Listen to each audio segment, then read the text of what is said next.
Hello, and welcome back to Actually Sustainable, a podcast for high achieving women, especially those with ADHD or those tendencies who are potentially suffering from or trying to recover from burnout and build an actually sustainable life.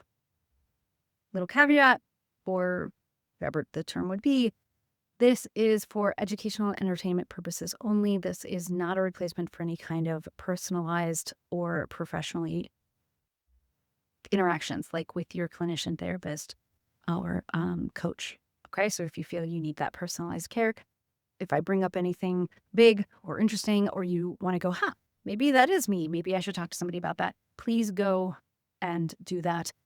Or talk to your doctor about, today we're going to talk about sleep, talk to them about potential sleep issues. Okay, that is not what this is for. I'm not diagnosing you. This is not medical advice. All right, getting into the episode. This is episode 9. The guilt of slowing down. I'm sure you've all been there. All of us have felt guilty when we slow down, I'm sure. And if you haven't, please tell me your secrets, right?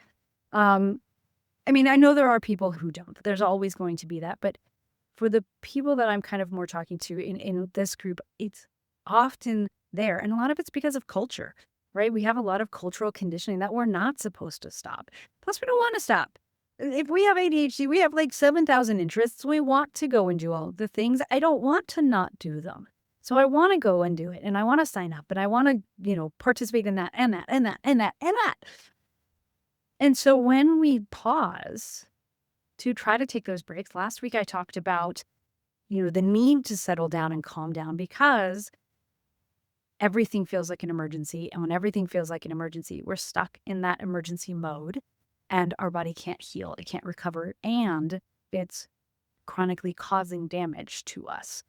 The cortisol system is what we talked about last week and how it's very beneficial in the very short term when we have an actual emergency, and it is very not beneficial long term if it's chronic. With ADHD, we don't have a super fantastic prefrontal cortex that does the executive functioning for us.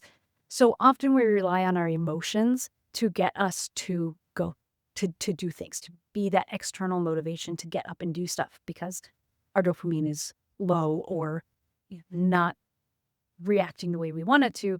And that's responsible for our motivation systems.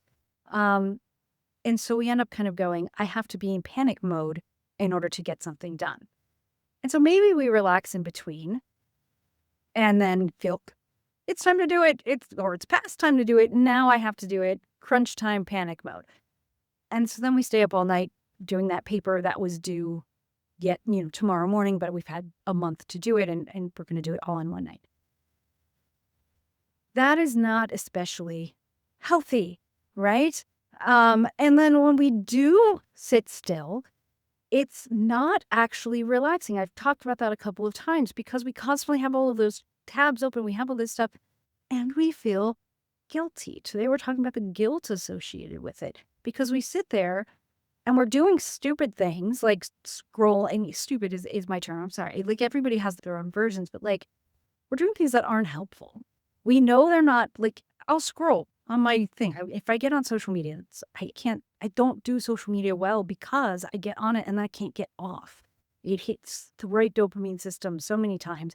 And so, but yet I want that release. I think I do. So I get on and then I scroll and then more time goes by and more time goes by. And now I'm going to be late for work when I was up early. And I was like, oh, I'm up early. I can watch, I can look through whatever this feed is, right?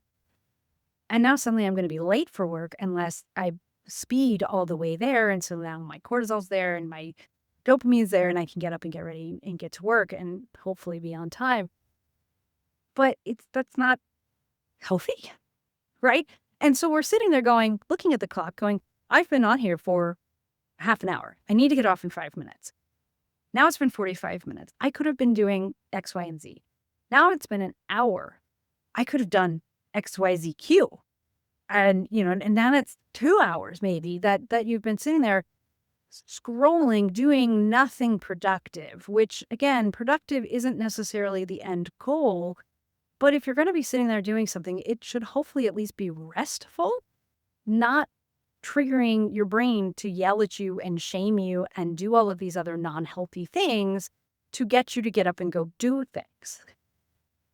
And you're not going to feel good afterwards. And so sometimes that's a component, often with ADHD brains. So those are neurotypical who are going, just close the app and stop and go do the thing. That's because you have a high functioning executive functioning part of your brain, the prefrontal cortex there. And a, appropriately leveled dopamine response. That's not laziness. That is part of the brain. But also anybody, it doesn't have to be scrolling. It doesn't have to be from any of that. You could be neurotypical. You could be doing whatever. Our society tells us we have to be on top of things. Our job tells us we have to be on top of things. Our job gives us sometimes unrealistic expectations. If we're an entrepreneur, we have such a big list because as an entrepreneur, especially a solopreneur, you're the business, that's it. There's always something else that can be done. Always. So there's never a time that there's not something waiting on your to-do list. So anytime we stop to just kind of relax and do nothing, or to do active relaxation, go for a hike, go for something else that might refill the well, right? Our emotional well, energy well. We feel guilty because we could be doing one of those 8 million things that are still on our to-do list. And we think we should. And we think, I have to earn that rest. I can take a break if I've done these 3 things, right?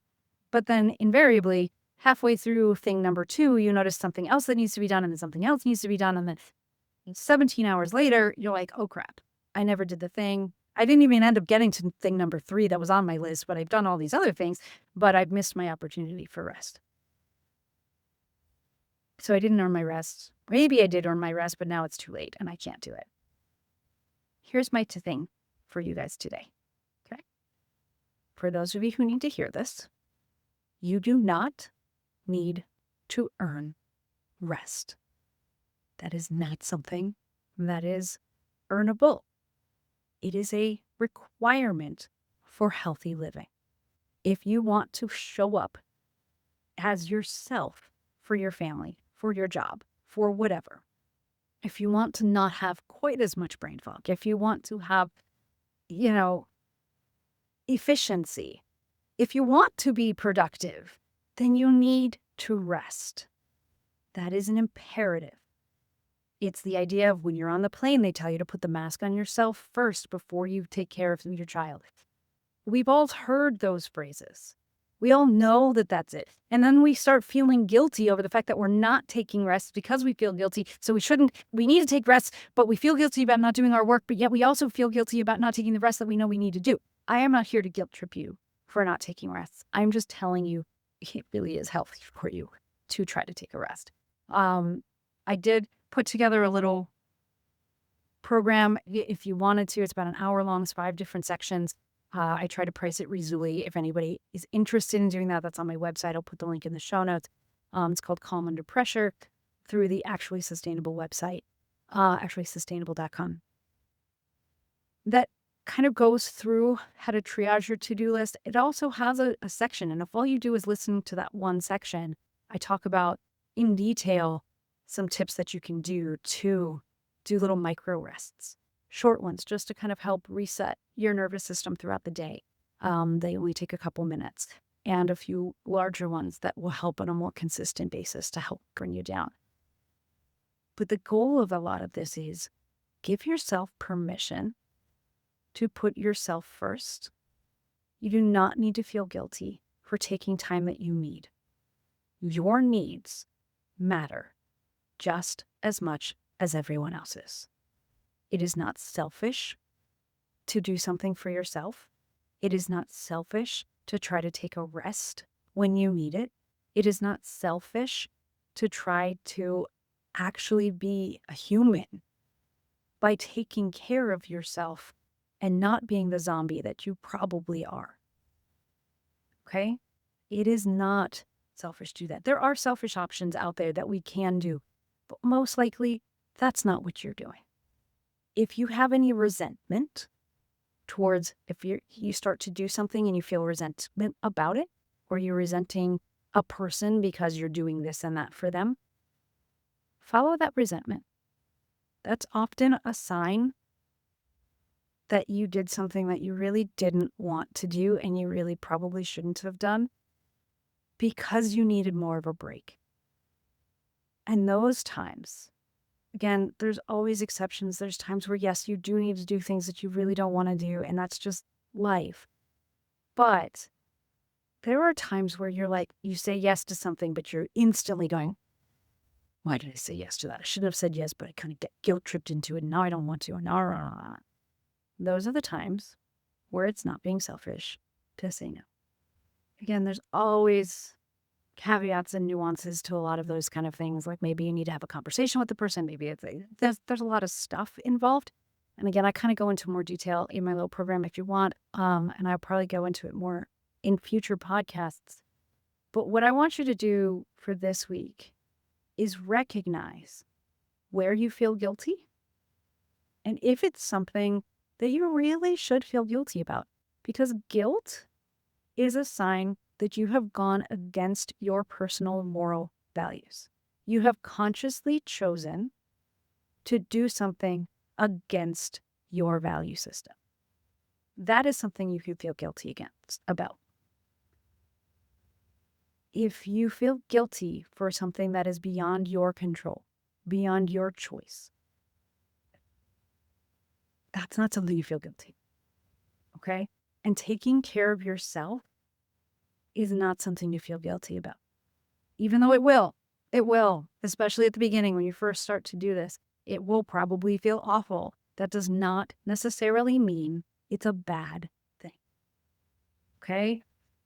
We need to take care of ourselves too, to be able to take care of other people. So pay attention to what you're guilty about. What do you feel guilty about? And is it really something you should feel guilty over?